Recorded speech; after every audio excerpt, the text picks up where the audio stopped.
So welcome to you all, and thank you very much for coming to this event, which is about sharing our learning from ACAN's Eco Streets project in Whitedown, Alton, over the last year. And it's lovely to have people with us from PCAN, Eco Rother maybe joining us, Binstead, Alison, thank you, and elsewhere. There are a number of people who wanted to come but couldn't, and they include two of our trustees, Finna and Emma, and two councillors, Ginny, who's been Ginny Boxall, a major supporter of this project, including grant funding, and Barbara Tansey. So the project was funded by Hampshire County Council in the main, but also from grant support from councillors, particularly Ginny. And it was born out of our frustration, discussed repeatedly in our core group, that in ACAN we tend to engage with the same people largely at our events, on social media. And we were looking at ways, I see Peter's nodding here, of breaking out of the bubble of reaching out deeper into the local community. So we created Eco Streets as a pilot project with the explicit aim of testing and trialing different methods of interacting with people. And Scott has done brilliantly at that, and will share with you a number of the ways he's set about that, and hopefully empowering them to take action on climate and the environment. So we had sufficient funding, first time in our history actually, to fund a project manager for a whole 12 hours a week on average, and advertising and interviewing several people. We were very fortunate to appoint Scott Goodrick, who has achieved a phenomenal amount in a year on 12 hours a week, and brought great depth of insight and empathy with people and creativity as well to the project, and indeed to ACAN generally. And I'm really delighted he's able to give this presentation to share all that with you. So Scott, over to you. Thank you.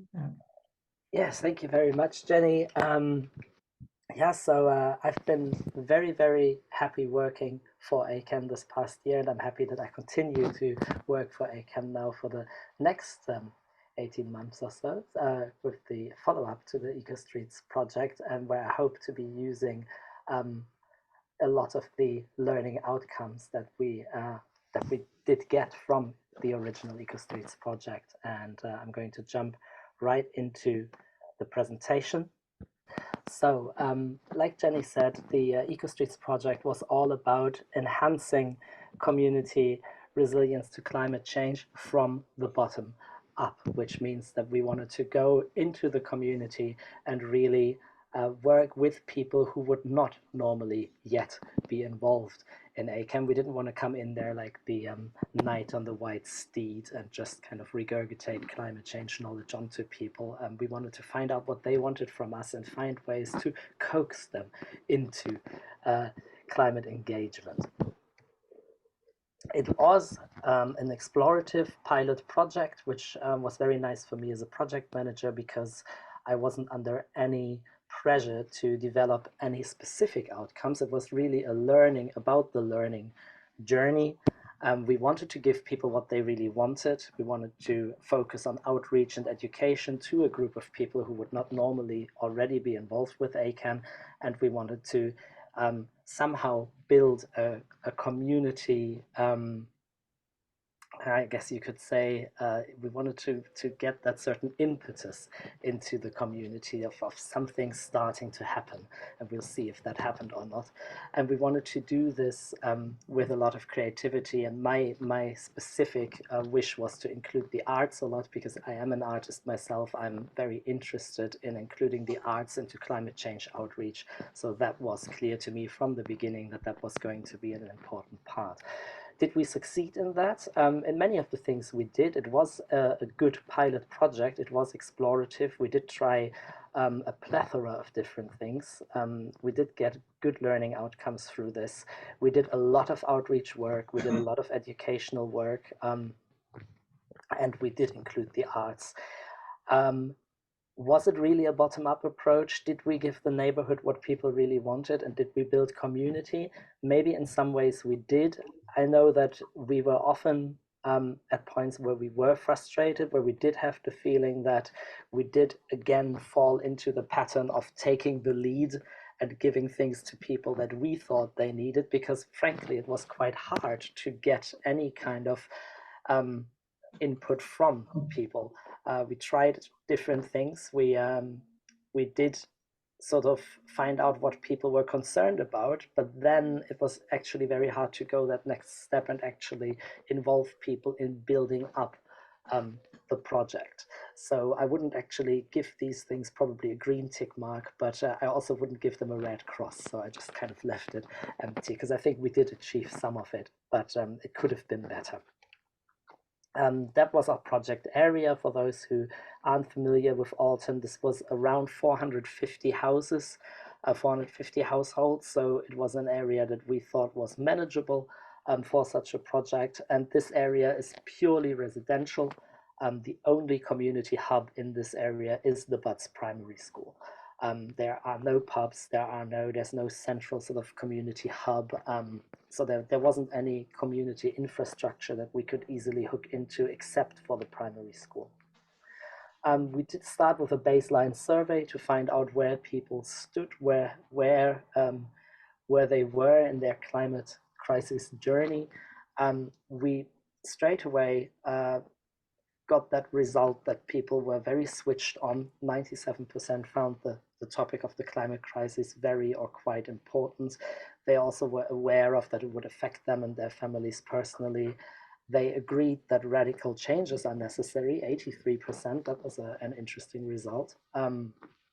And they were also very positive towards the community acting together. So we knew we were coming into a supportive environment. We weren't going to have to fight the fight of convincing people that climate change is a serious issue. They were already convinced. So we took a number of actions through this a little bit more than a year. We did this baseline survey. We did a survey in the local primary school, which then resulted in the Listen to the Children exhibition and photo book, which we put on later. We did a fair on the Butts as an introductory event in the summer of 22.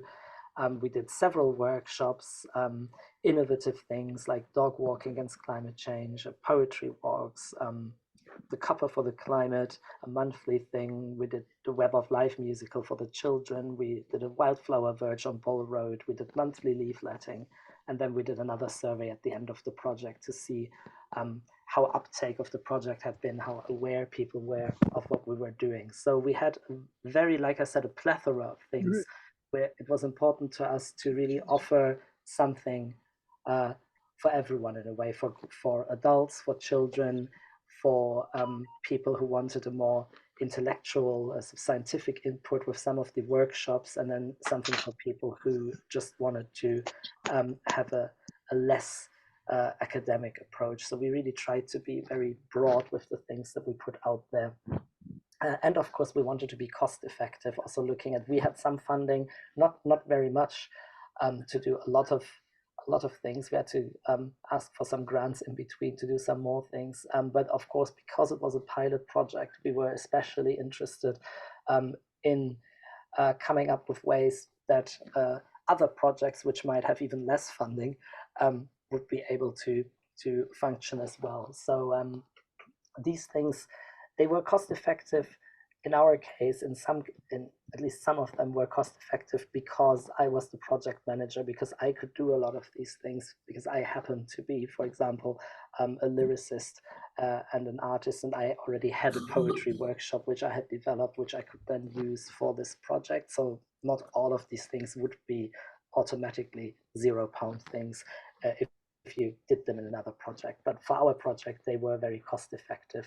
We did the Cuppa for the Climate, the monthly thing. We did the Listen to the Children exhibition and photo book based on the primary school survey, for which we got an extra grant to enable us to do the photo book.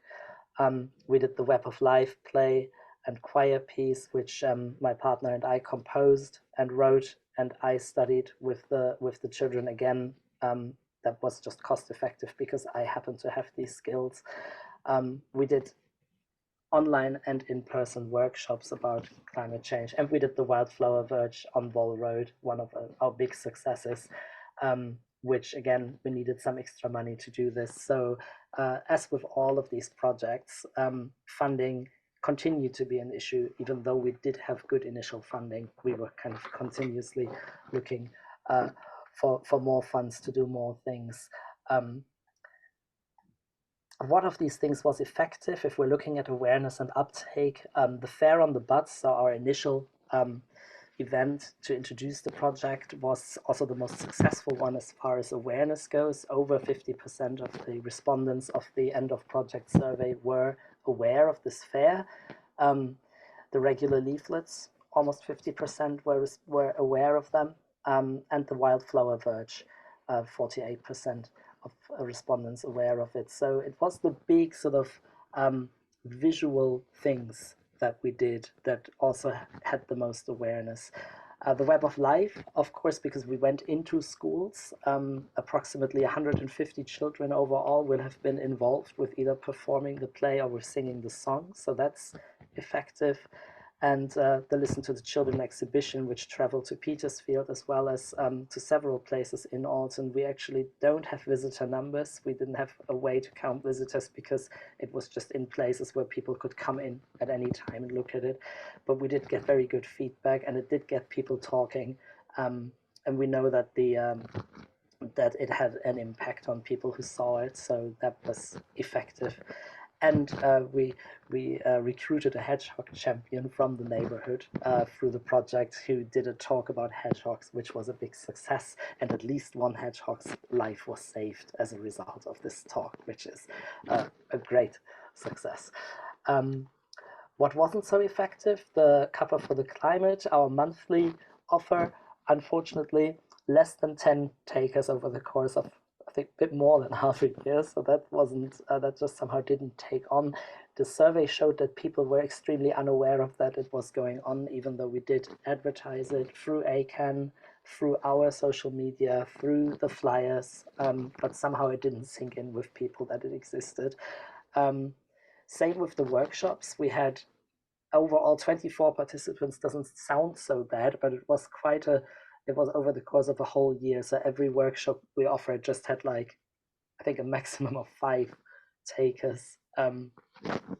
So it was really quite frustrating sometimes, because workshops are always quite a lot of work to prepare, and then if you only have 2 or 3 people coming out, it's kind of frustrating. Again, the survey showed that people simply weren't aware of them. It wasn't that they weren't good. The people who did do the workshops gave very, very good feedback on them.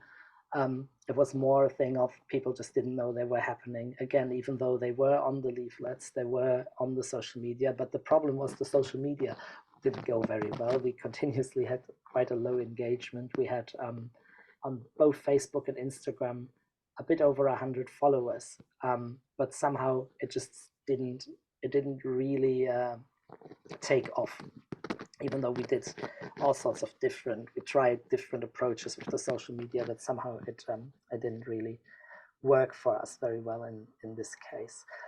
At this point, I'm going to go take a bit of a closer look at the end of project survey. The sample size was 114 households, so that's about a quarter of all the households in the project area. That was a good sample size. The reactions to the survey were largely positive. People were very open, like with the baseline survey in the beginning of the project as well. People were very happy to talk. So again, it was a very positive general atmosphere in the neighborhood. As I said before, importance was clear of the climate crisis with both surveys, and also the vast majority of people did know that the climate crisis is affecting or will affect them or their families personally. Looking at the level of worry versus the impact on mental health, that was interesting in both of the surveys. The level of worry is fairly high. So we had 44% of respondents that did sort of have a level of worry of 3 upwards, but the impact on mental health just remains very minimal. If we're looking here at the blue bar, no impact at all on mental health. And we came up with the theory that this lack of kind of emotional impact leads to a low level of activism, because basically it allows people to push the topic to the back of their minds if they need to, because there's going to be other things in their lives that seem more important. So that was something that we already saw in the baseline survey, and at the end of the project survey, this was just mirrored again, this result. The adult population is not affected emotionally a lot by the climate crisis, which I mean is nice for their mental health, but obviously it has a detrimental effect on their level of activism. Looking at the opinions of people, a majority of people feel that radical changes are needed and that the community acting together can make a positive impact. So this is good. That's good news, especially because we extra used the word radical, which is a word that might scare some people. So we were very pleased that most people did agree with that. And also interesting was that most people did feel obliged to take action themselves, which, looking at the little action they were actually taking, kind of makes me think there must be quite a cognitive dissonance within them, or there must be quite a value action gap in their everyday lives, which would make them actually feel better if you could bridge it.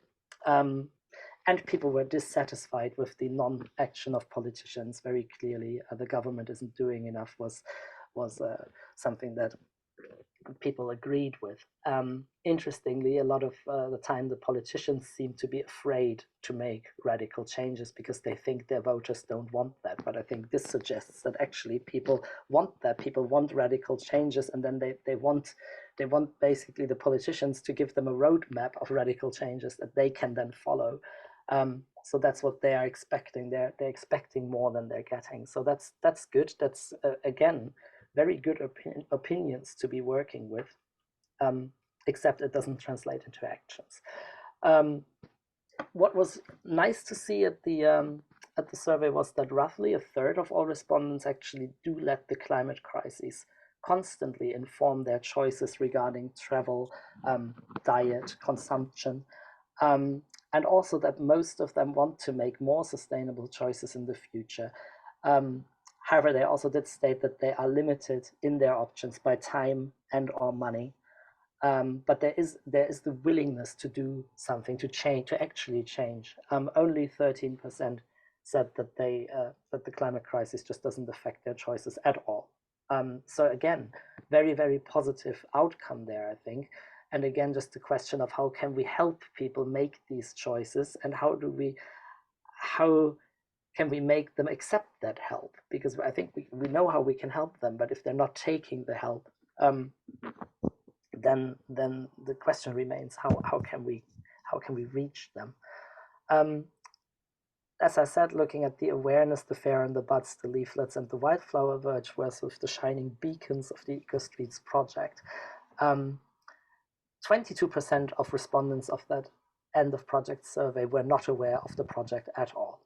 So that's almost a quarter of people who, even though they got monthly leaflets through the door, they would have just not registered that anything was going on. However, I think that more than three quarters of people were aware of the project is actually quite a good result. Compared to the general awareness, the uptake was then very poor. And this mirrored exactly the uptake of ACAN from the initial survey, where 80% of respondents had stated that they were not taking up any of ACAN's offers. 77% of respondents this time did not participate in any of our activities. So again, definite lack of action, maybe a certain lethargy.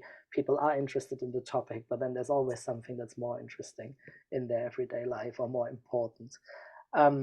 Fair on the Butts, again, was the most successful event. So that big open air kind of open family fun thing, that was definitely what drew people in. And obviously the problem of the lack of activation of people outside of the existing ACAN network still remains unsolved, even after going into the neighborhood for 1 year. What it did do is that over a third of people did state that the project boosted their knowledge of ACAN, so that's good news. So I think that's a really good result, and also 39 new signups to the mailing list. to the Aiken mailing list. So that was, I think, one of the things we wanted to achieve, to make the work of ACAN more known in the neighborhood, and that did work to a degree.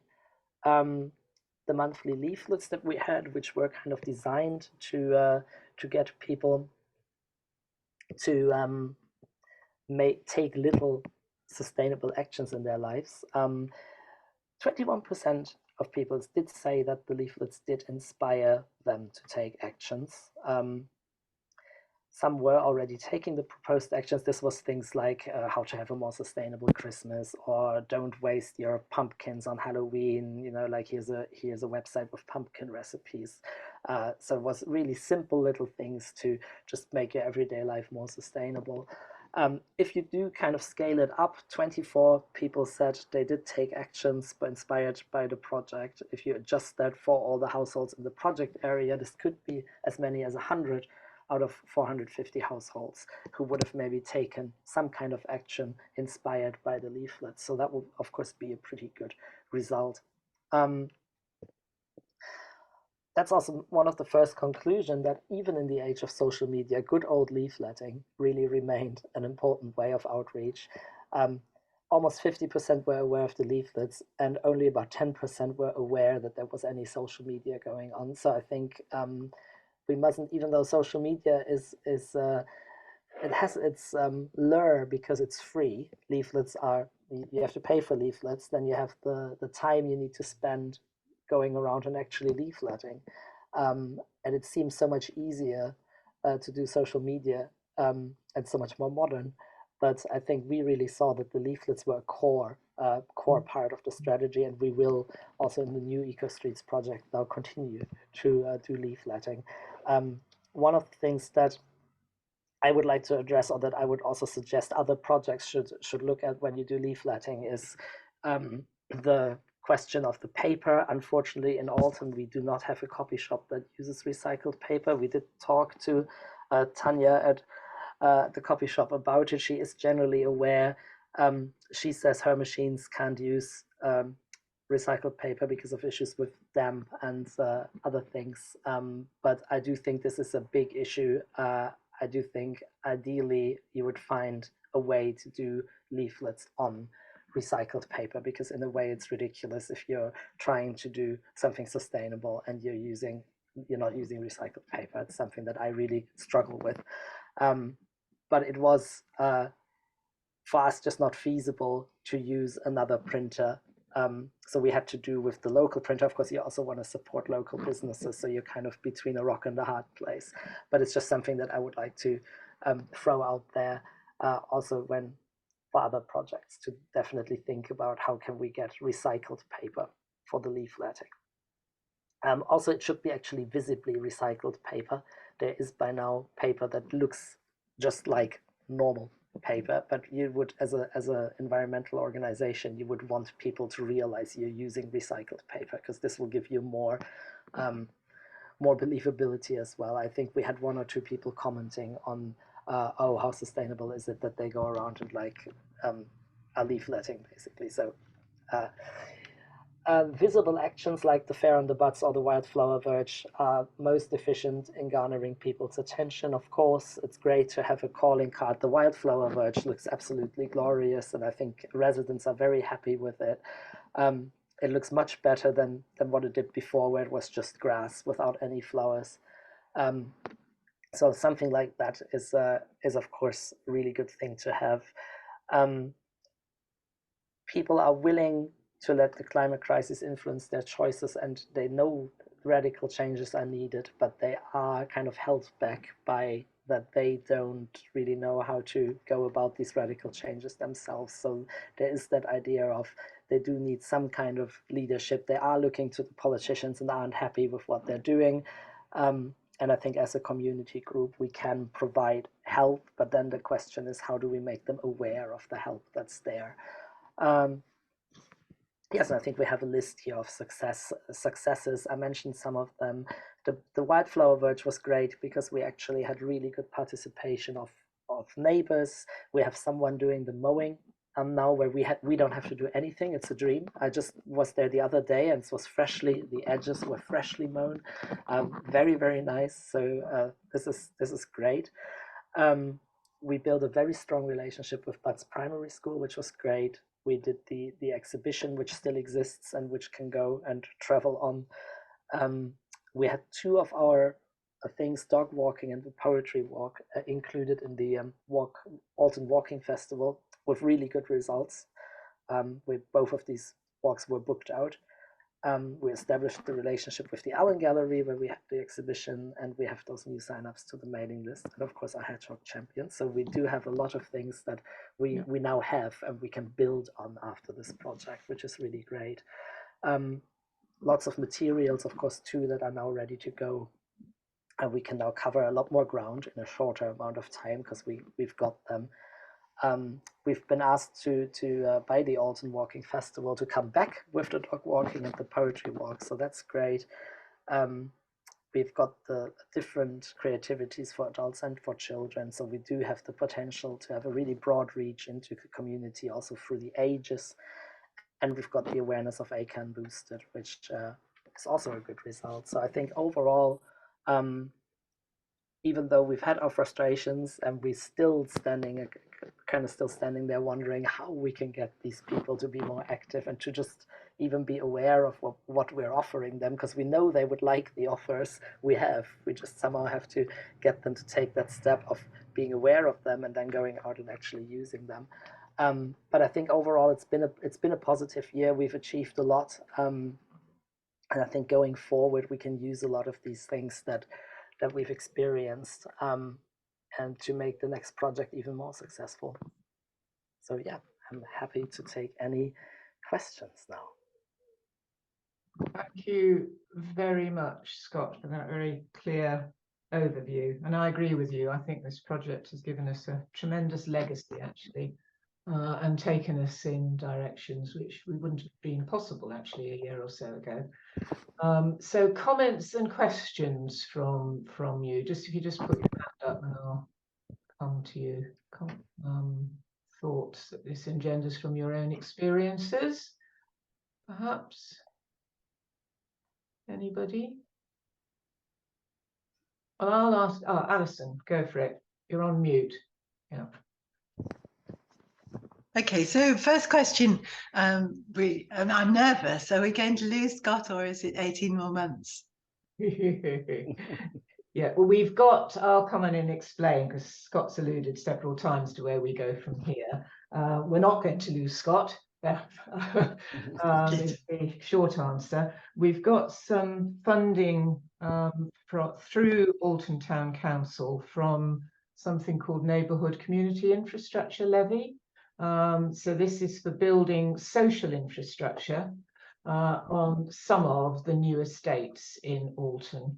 And Scott is now a consultant as opposed to a project manager, working with a team of volunteers, as you have done all year, actually, because all the survey work was done. We should thank all the volunteers. Absolutely, yes, and true. I actually wanted to put that still on the thank you slide. Yes, a huge contribution. I mean, the survey work wouldn't have been possible at all without the volunteers. So team of surveyors, beginning and end, and involved in many of the activities you mentioned as well. But we've got funding for the new estate. So that project has just kicked off at the beginning of this month, Alison. And we're going in initially to an estate above Willhall Meadow, which is quite small, and has a residents association with whose chairman we've had prior contact because of our hedge lane work, and she's also involved in our riverway work as well. So we've just had an initial meeting with her, and hopefully we'll be working in partnership with the residents association on this estate. And then we're just beginning to think about another estate down at the other end of town, which is in the course of being developed, actually, which will be quite a challenge. You were making the point earlier, Scott, that the area we chose had no Community facilities of any description, apart from the new ones, of course, have even less, don't they? So it's going to be a real challenge to continue to reach people without that. But that's where we're going. And the new estates project, sorry, runs through to the end of September next year, Alison. Yeah, so quite excited about that. And there's a huge amount of learning, as Scott has said, from this project that we can take into our work on the new estate. I think one thing I still wanted to mention was actually one hugely important thing that we've seen, and that came up as well when I went to Petersfield to talk to Pecan about the project, was the fact that it's much more efficient to activate a small subset of people than doing it in a broader way. We saw this with the Wildflower Verge, where we really went to the residents that were adjacent to this verge, which I think was 10 houses or something like that, wasn't it, Jenny? Something like that. We did. We knocked on all their doors, didn't we? Yeah, we knocked on their doors. We talked to every single one of them. We flyered these houses with I think 2 or 3 separate flyers, and that got us really, really good results. It seems kind of counterintuitive if you're trying to reach more people that you have to go small, but I think someone at Pecan was saying, oh yeah, you have to do it cul-de-sac by cul-de-sac, and it's there's definitely some truth. I think we almost have to do it one person at a time, or one family at a time anyway. Is one of the key things we've learned, I think, actually. I hope that gradually links across. Chris, you've got your hand up. Lovely to have you join us from your boat. Well done. You're on mute, Chris. You're on mute, yeah.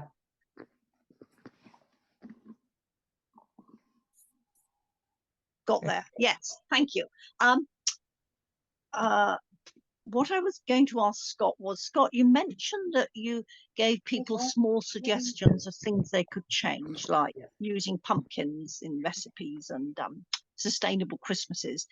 But you also said that a lot of people agreed that we need to make radical changes. And I wonder what sort of radical changes or ideas you would have to give them, following up on that sort of interest. Yes, I think that's a really good question, because the most, I think one of the most radical changes that people perceive as a radical change is, for example, changing their diet. And we did some things where we suggested a change of diet and Veganuary and that sort of stuff. And we also asked about that in the survey, how many people were choosing a more plant-based diet, which was very few. Still, well, it was 24%, I think, of people, but so it was almost a quarter. But it was definitely not a change that the majority was making. So I think that's one example, I think, of a more radical change, a change of diet. I think another more radical change that you could suggest to people is to really, and it's kind of in the end of survey, in the end of project survey, we kind of went in this direction with, do you let the climate crisis inform your choices, is around consumption, sort of not consuming new stuff anymore, or really choosing to not take short haul flights anymore at all. So like these things that would really impact people's lives, not only slightly, like not only in a way of like, shall I throw away my pumpkin or not, but really in a way that they would notice a change in how their lives are, because now they're not taking that flight to Mallorca, or they're not flying up to Edinburgh for a weekend, but they have to plan things differently. So I think these are probably the kind of more radical changes, or changing the way they shop, changing where they shop, or if they shop at all, and of course their choice of car, that could be another thing. So I think these are the type of radical changes that we did try to suggest to people, but that would take probably a lot of holding hands and leading people into that direction. Yeah. But I do think it's within the scope of such a project to keep suggesting these things alongside smaller steps that everyone feels they can take, like not buying new wrapping paper for Christmas, but just actually using old wrapping paper. I mean, these are tiny changes that anyone can do. But I do think it's about sort of suggesting both. Yeah. So I hope that answers. I mean, what you've just said prompts two things I wanted to say. One is we, having got the funding for the work on the new estates, we do hope we can keep the work going in Whitedown alongside it. We'll keep the social media, we'll keep reaching out to people with ideas from the project and workshops and so on, won't we, Scott? So we won't suddenly abandon them, you know. Which links to a point I was going to ask you, and we've discussed, which is, do you think if we had had funding for 2 years or 3 years, then the undoubted successes, because I think, you know, 20 and 25% of people being more aware of ACAN, making various changes, etc., is quite a good result for less than a year's work, actually, by the time you've got it all going. Do you think if we'd had more time, those figures would have continued to rise?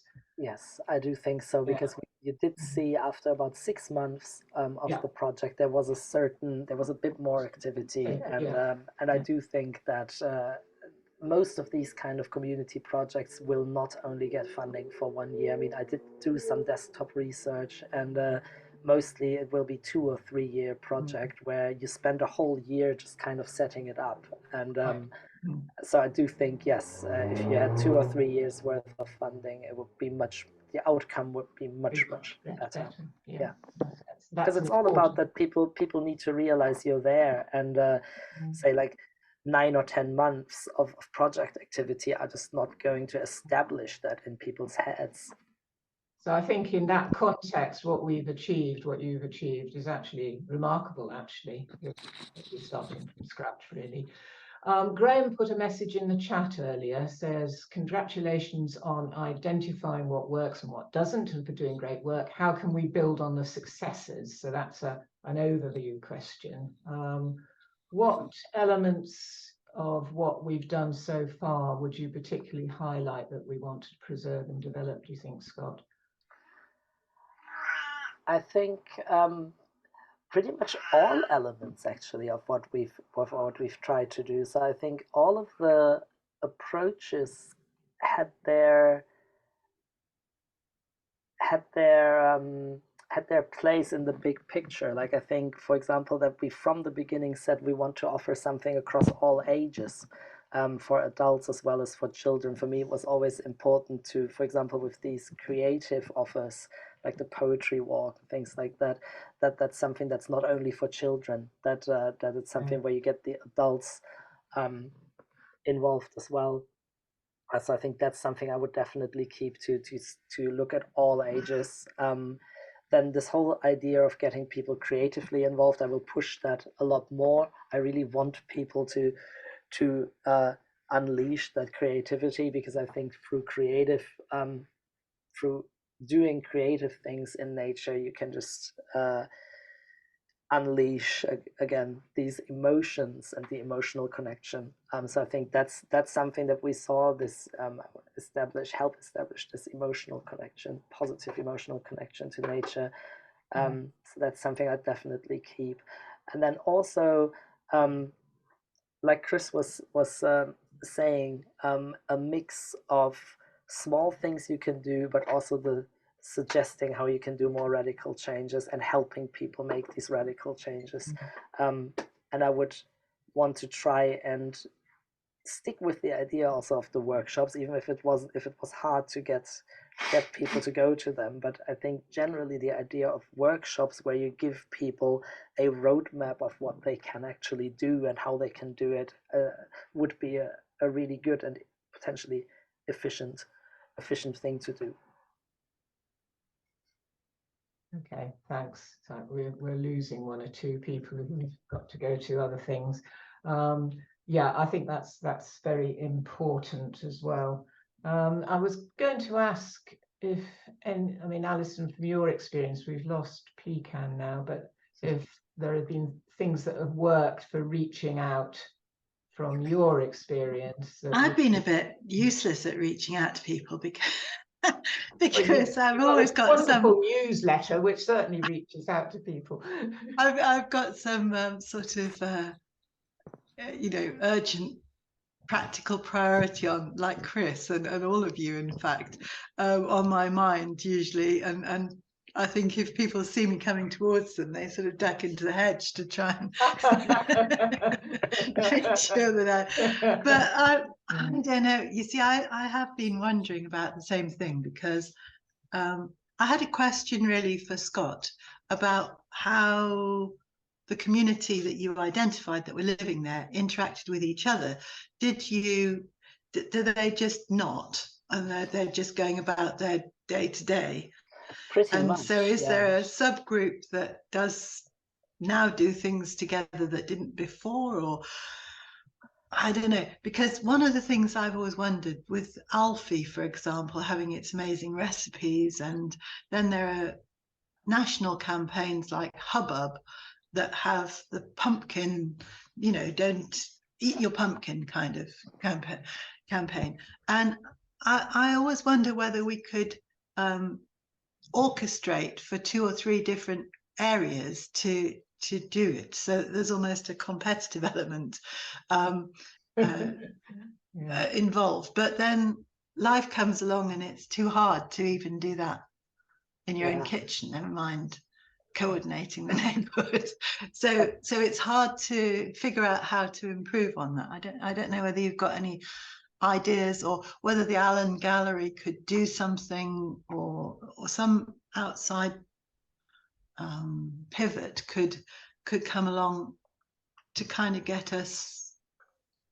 It comes down again that people just don't have the time and the headspace for it, I think, because I do think people in the immediate neighbors, I think they will talk to each other. Like, for example, Mark, our hedgehog champion, I think he's talking to people on his little street about the hedgehogs, and I think also the people around the wildflower verge, they seem to know each other, because they would then say, like, oh yeah, this guy's kids always play there, and so they kind of know. There's a certain sense of these are the people I live in my immediate surroundings, I'm aware of them. But if it would go so far as to that they would have a certain feeling of community with these people, I don't know. It doesn't seem like it. It seems like the main point where you can get community is through schools and through children, and maybe through parent groups of children who are friends. So I think that was our way into any kind of community, was through the school, and it, just sort of working the streets with the leafletting and stuff. It was hard. I mean, when we did the wildflower verge, we had a couple of residents coming out to help out with that, and they potentially talk to each other during the process.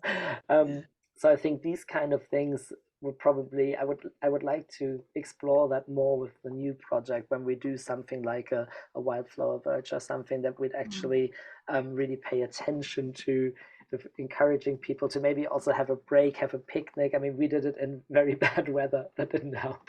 But if the weather was nice, you could kind of take a break, everyone could have their sandwiches and talk to one another. So I would like to kind of orchestrate that a bit more, if possible, because I think you really hit on a very important point there, that there is not really this well, I was talking to a friend of mine who lives in a small village in West Yorkshire, and what she was describing, how the community is there, that just sounded amazing, because it just sounded like it would be a dream to do community work there, because everyone helps out everyone knows each other by name, she works in a little village shop, and she knows exactly what people will want when they come in, and she'll get it for them. So like in the 50s, it sounded amazing. But I think in a place like Alton, especially if you go then to the new estates now, you're just not going to have that type of community feeling. So it's a big challenge, I think, working doing community work somewhere where there isn't any community. Yeah. And thinking ahead of the next 12 months, it might be interesting that Hampshire County Council's rangers, the countryside rangers, have sort of been rebranded as nature recovery ranges, and they've appointed this lady called Katrina, who is a pollinator specialist, and her contract is for the next 18 months.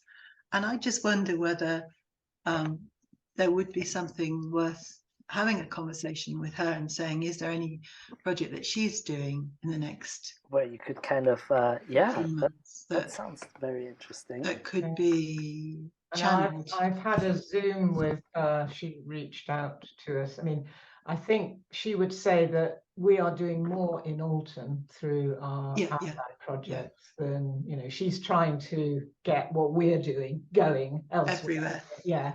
Yes. Yeah. Because we do have quite a lot going on. I think people will engage with nature projects, there's no doubt about it. It's a very good way in, but I'm worried that people won't go any further than nature. Yeah, it's don't get me wrong, it's hugely important, but the climate crisis is desperately pressing, and how you move people from engaging with a wildflower bird onto sort of biggies that Scott was talking about, of changing their diet and their travel habits and so on, I do not know. I really don't. More time is probably the answer. More time and a lot of even though they have and a lot of emotional education, because they do have the knowledge, but the knowledge does not translate into action yet. So, and I think they're the emotional part of it is talking about the emotional part. We could come to the so I did the song "The Web of Life," which is part of a play that I did with the year 3 of the Buds Primary School, which Sabu and I, my partner Sabu and I, have written specifically for this project, which was a really great success actually. It's one of the when they did the play, which is all about how everything is dependent on one another, and it's about wildlife gardening and cleaning up the beach and being a positive force. And I was looking at the parents as they were performing the play, and there was at least 1 or 2 fathers that had tears in their eyes seeing their children perform that. So that was nice. I chalked that up as a success. And then we took the song out of this play, and we took it to St. Lawrence Primary School, who very kindly said that they would like to sing it, and I had about 90 children sing it the other day, and we did a recording of that. And it's I think it's a great example for a positive emotional song, because it's it's supposed to build people up rather than depress them and scare them into action. And I had the feeling that for the children it really worked. All of the children I worked with on this song really liked it, really felt like you could tell that they put a smile on their face and they felt strong, especially in the elephant bit in the end. So yeah, I think this is a really good road to go down, with this sort of this positive creativity and the positive emotion, because if we what doesn't seem to work very well is to scare people, because they will rather than put it to the back of their minds and try to ignore it. Whereas I think if you sort of if they start feeling just really positive about wanting to do something good, then that's something that we can work with. So I shall share the video.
togetherness and resilience is fundamental. So I think we should stop on that note of what we're trying to build. Our community infrastructure funded project is very much about building community, actually, underneath its climate purpose, because that's what the funding is for, is building social infrastructure on new estates. So that fits extremely well with the point we've reached in our discourse, I think. I think we should congratulate Scott on everything he's done and the legacy of the project and the thoughtfulness of it as well, and look forward to the next 15 months of developing these themes further. So thank you very much, Scott. Thank you, and I look forward to it very much. Indeed. So thank you all for coming. And we've got a dissemination plan rather for the project, is what I'm trying to say, including getting a paper into an academic journal, actually, because there is a lot of learning in terms of community and community development and community action from this project that we want to disseminate further. So, but at the same time, we'll be progressing with the new project. So we will keep you in touch. So thank you very much for coming.